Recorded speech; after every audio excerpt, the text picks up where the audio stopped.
He was a student. അദ്ദേഹം ഒരു student ആയിരുന്നു 78-ാം വയസ്സിലും.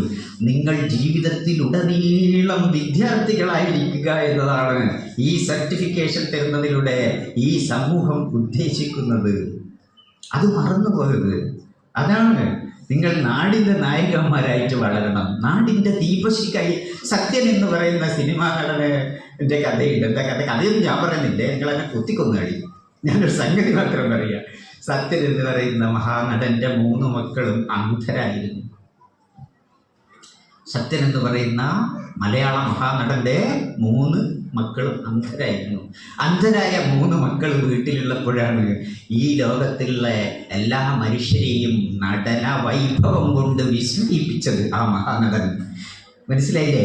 ആ സത്യൻ എന്ന് പറയുന്ന മഹാനടൻ ഇങ്ങനെ മനുഷ്യരെല്ലാം കെട്ടിപ്പടുത്തത്, മനുഷ്യരെയെല്ലാം സമൂഹം കെട്ടിപ്പടുത്തത് അക്ഷരജ്ഞാനത്തിലൂടെയും അറിവിലൂടെയുമാണെന്ന് എൻ്റെ പ്രിയപ്പെട്ട കുഞ്ഞുങ്ങൾ മനസ്സിലാക്കണം.